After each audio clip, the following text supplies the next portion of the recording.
Kalen Sutter's boots thudded against the metal floor of the Centauri medivessel as he trudged down the corridor, coughing into the crook of his arm. The cough bounced off the walls and seemed to echo longer than it should have.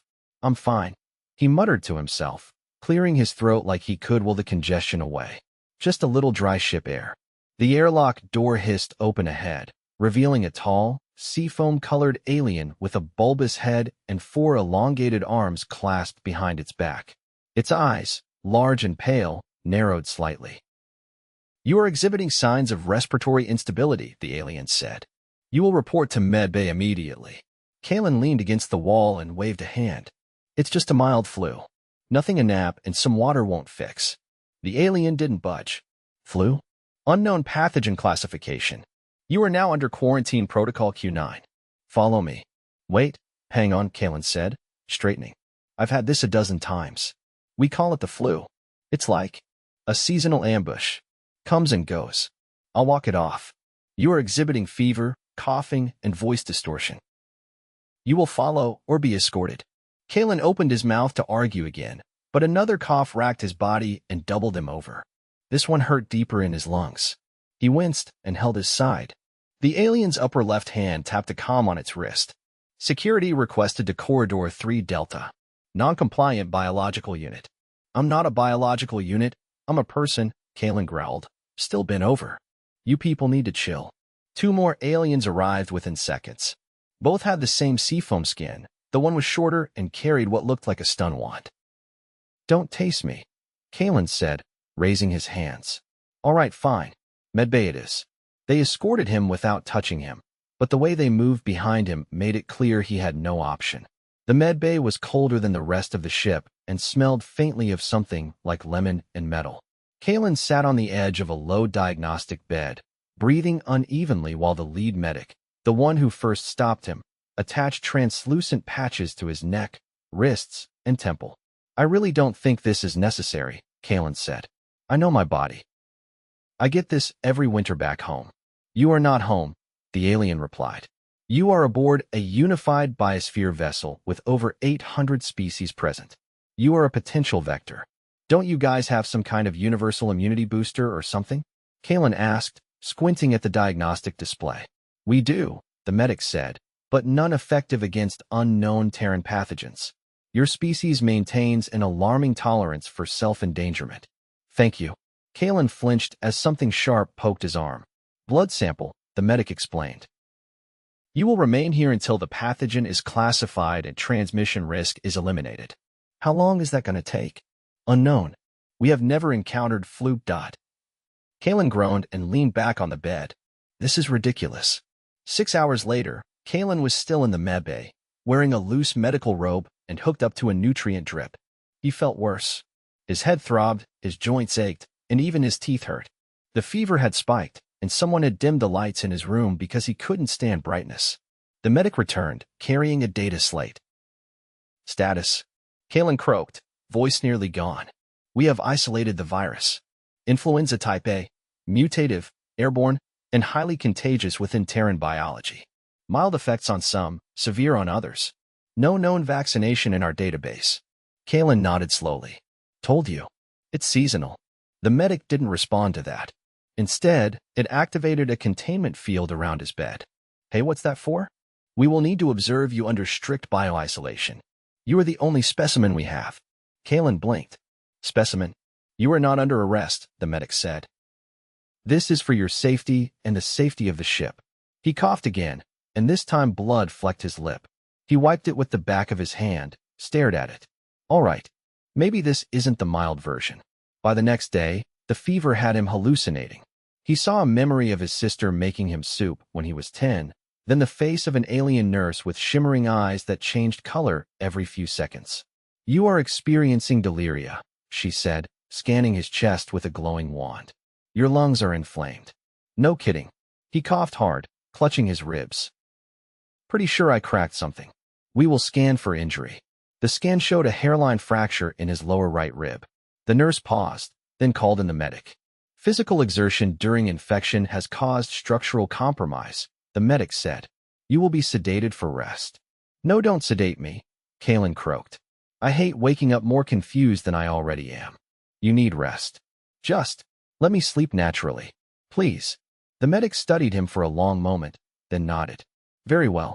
But if vitals decline further, we will intervene. 3 more days passed. Kalen's fever finally broke on the 4th night. He woke drenched in sweat, shivering, but his breathing was easier. The pain in his ribs was sharp but tolerable. The nurse, who introduced herself as Sally, helped him sit up. You are improving, she said. We have updated our database with the virus structure. Your immune system has begun to produce effective antibodies. See? Told you. Just needed time. You nearly died. Kalen stared at her. That bad? She nodded. Your body temperature reached a level that damaged neural pathways. You had 3 separate organ stress events. Damn, you are lucky. Not how I describe it. Still, he made slow progress. By day 10, he could walk short distances with assistance. The ribs still hurt, but he'd been fitted with a support brace and told not to lift anything heavier than a food tray. Sally brought him meals and sometimes stayed to talk. Your species has strange resilience, she said one day as he chewed a bland gray cube she swore was protein-rich. We're stubborn, Kalen said. That's different. You ignored quarantine protocol. You endangered yourself and others. He sighed. I didn't think it was serious. Back home, we worked through the flu. We're used to it. Your customs are dangerous. Sometimes. But they're ours. The medic returned on day 12, carrying a data log. We have completed analysis. Your strain of influenza is no longer active. You are cleared to leave containment. Kalen raised an eyebrow. You're kicking me out? You are no longer a risk.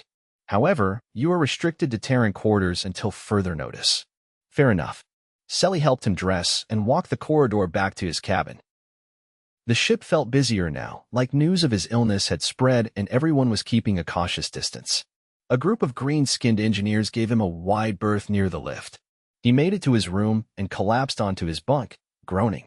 Next time, he said aloud, I'm not saying it's a mild flu. I'll just lie down and shut up. 2 weeks later, Kalen had returned to light duties, mostly system checks and monitoring comms.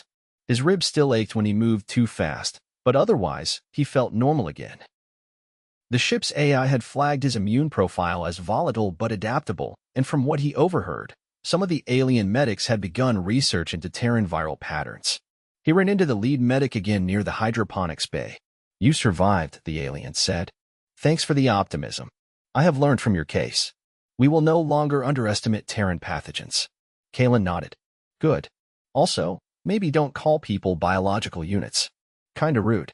The medic tilted its head. Duly noted.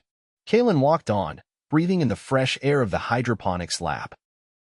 The plants were Earth-native ferns, mosses, even a few tomato vines. He picked a leaf and rolled it between his fingers. He'd always known humans were adaptable, but this time, his mistake had nearly killed him. He wouldn't forget that. And next time he got sick, he'd be the first to volunteer for quarantine. The first thing Kalen noticed when he entered the mess hall was that everyone had stopped eating. There wasn't a screech of chairs or a dramatic gasp, just a gradual, synchronized stillness. He recognized a few faces, a trio of Garathi engineers with translucent skulls and flickering neural patterns, a blue-feathered diplomat who always overchewed, and the ship's maintenance foreman who once arm-wrestled Kalen over a broken food dispenser. None of them spoke. So, naturally, Kalen grabbed a tray. He slid into the food queue, scanning the options: steamed grain bricks, nutrient paste in 3 colors, and something gelatinous that shifted away when touched. He reached for a pale green lump that looked like it might have once been a vegetable. Do not consume that, a voice said behind him. Kalen turned and found himself face to proboscis with a tall, bone-plated alien whose name he couldn't pronounce, but whose species Trellics were known for their obsessive hygiene and ceremonial grooming behaviors. This one wore a red sash streaked with glyphs that changed shape depending on how it moved. I wasn't gonna, Kalen said. Just wanted to see if it flinched again. The Trellics' secondary eyelids blinked horizontally. Your biological emissions are still detectable. Yeah, well, I just survived a viral storm in my chest. Sorry if I'm not minty fresh yet.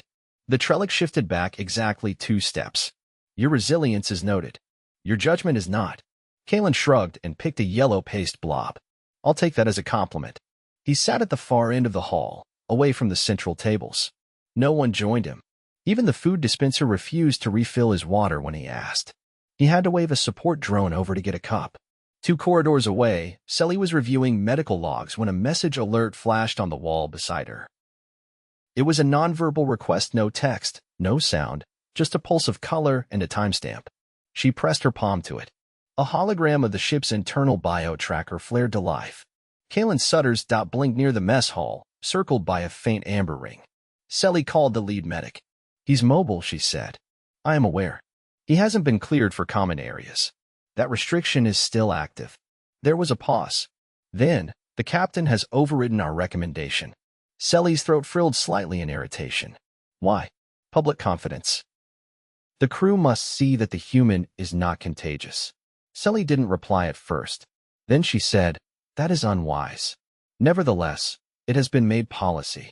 Back in the mess hall, Kalen stared across the room at a group of younger crew members whispering behind a stack of trays. They kept glancing at him, then turning away. He shoved the last spoonful of yellow paste into his mouth, stood up, and walked toward them. The tallest of the group, a violet-skinned humanoid with 3 eyes, stood straighter as he approached. "You guys need something?" Kalen asked. The trio exchanged panicked glances. "We were discussing the containment breach," the tall one said. "We did not expect to see you here." "Yeah, well, I didn't expect to nearly die from what we treat with soup back home, so I guess we're all adjusting." The young crew members tensed, unsure whether to laugh or flee. Kalen leaned on their table. "I'm not contagious. You're not going to sprout a fever and start hallucinating about your grandmother yelling at you for not wearing socks. Is that a symptom?" the smallest one asked. "No, that was just me." They didn't laugh, but they stopped whispering. Kalen tapped the table. "Eat your weird jelly cubes. I've already infected this ship with my personality. It's too late to stop the spread." He left before they could respond. Hours later, Kalen sat in the diagnostics lab, watching his own blood spin in a centrifuge. Not because he'd been cleared, after all, but because he wanted to know how close he'd come to not walking out of medbay again. Sally entered without knocking. "You are not scheduled for diagnostics." I needed some closure. She walked around the centrifuge without looking at him. "Your antibody count is high. Your immune system adapted to the virus in under 10 days. Is that fast by your standards? For a single species immune system, it is abnormal." Kalen scratched his jaw. "So I'm a medical anomaly." She finally looked at him. "You are a biological contradiction. I'll take it. Better than walking violation of protocol. Sally didn't smile.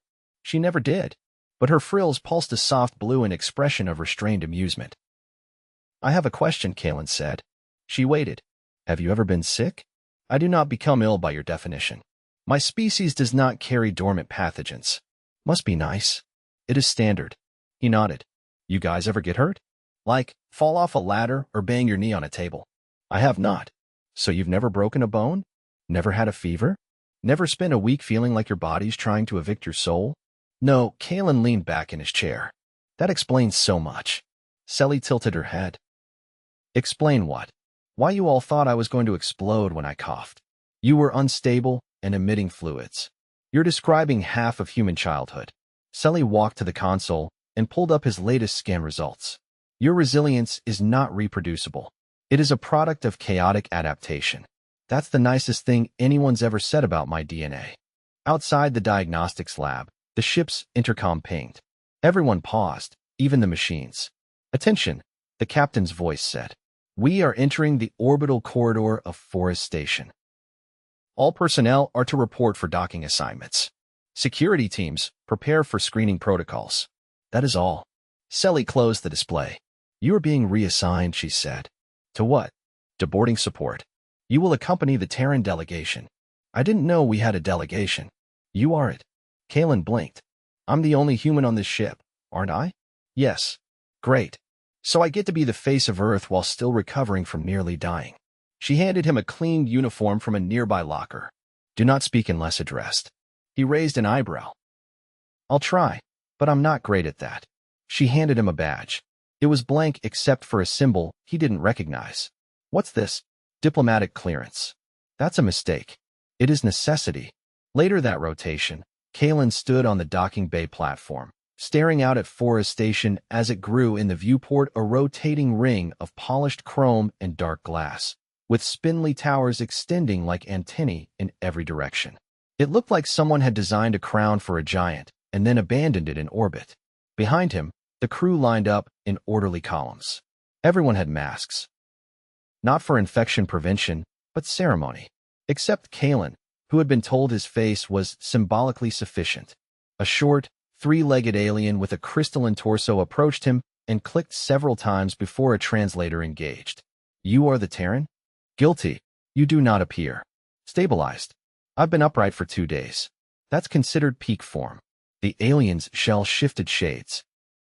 "I will notify the host that your species survives through sheer indifference to biology." That's not wrong. As the airlock hissed open and the docking bridge extended, Kalen glanced once at the reflection in the viewport, his posture a little hunched, his eyes still tired, but standing. He stepped forward first, representing a planet that had never been invited to the table, but showed up anyway, coughing, limping, and ready to negotiate. The docking bridge connecting the Centauri medivessel and forest station trembled slightly as pressure equalized.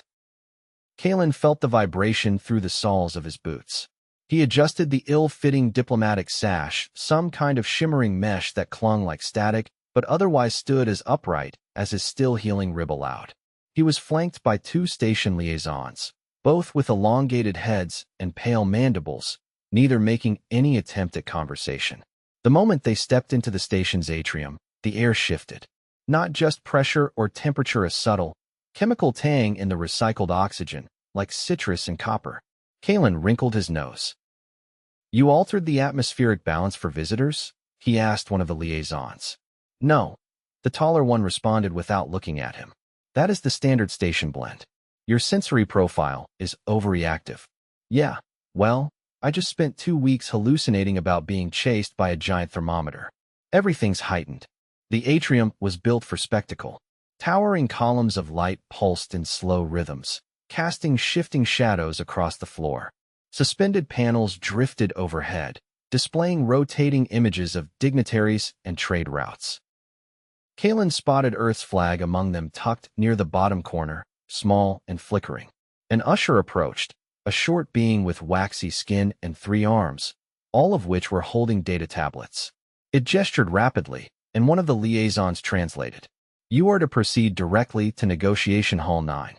The delegation from Delvith is waiting." "Do they know I'm human?" Kalen asked. "They are aware." "Do they know I'm the only human?"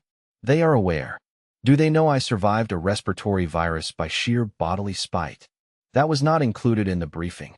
Kalen followed the usher through a curving corridor lined with what looked like living bark. Every few meters, a small glowing pod pulsed from the wall, emitting soft tones. The usher moved quickly, never looking back. When they arrived at Negotiation Hall 9, the usher stopped, tapped a panel, and stepped aside. The door irised open with a sigh. 3 Delviths stood inside, tall, stiff-jointed beings with skin like cracked porcelain and eyes like polished jet. They stood in a triangle formation around a low table that appeared to be growing from the floor. A 4th figure, seated and wearing a breathing collar, turned as Kalen entered. "You are the Terran representative?" the seated figure asked, its voice filtered through the collar. Kalen glanced at the sash he wore.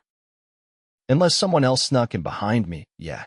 The last Terran we encountered attempted to barter contaminated seeds as a diplomatic gesture." "I brought no seeds," Kalen said.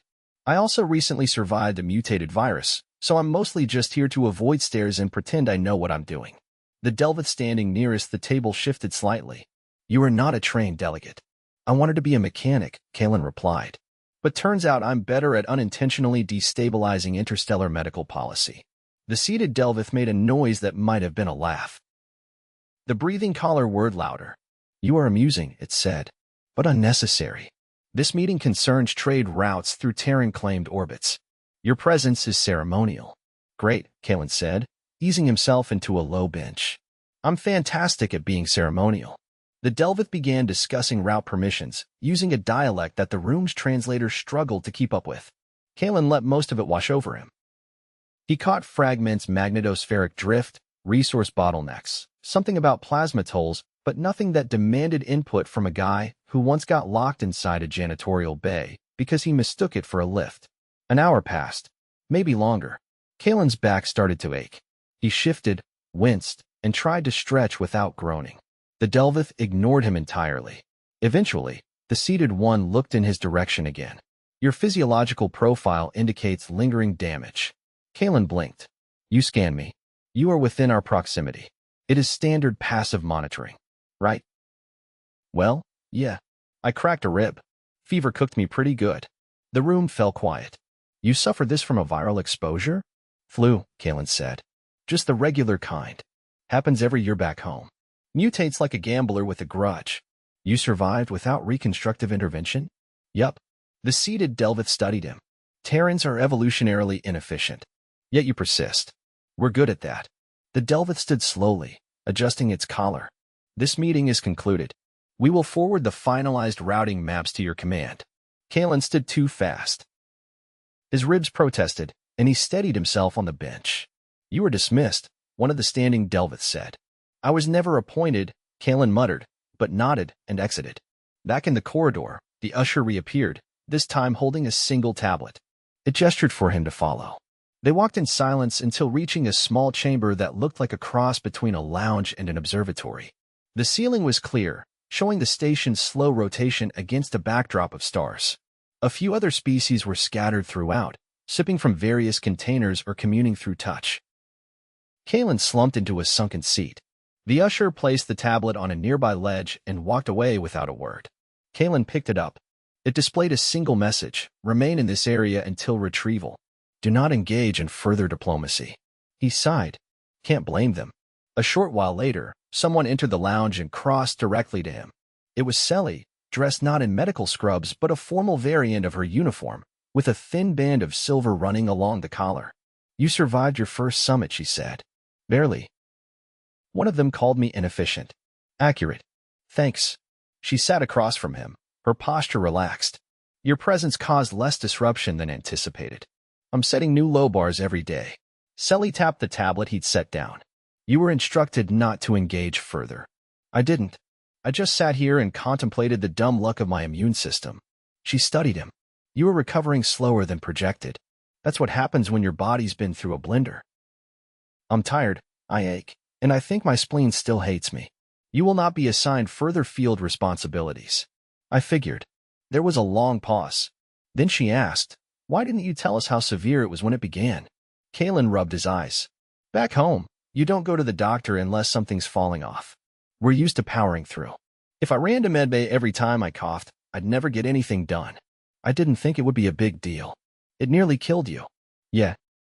I know that now. You endangered this entire vessel. I know that too. Selly's frills shifted in a tight pattern. You are not disciplined for it. But you are noted. I'll take being noted over being buried. She stood. We return to the ship in 4 hours. Rest until then. No detours. He gave a lazy salute as she left.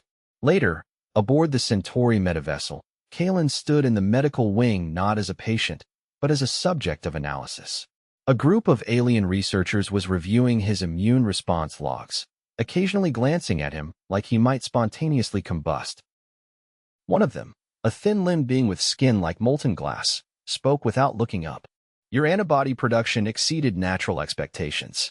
We have isolated 3 new protein chains. They will be useful. Well, I'm glad my suffering wasn't wasted.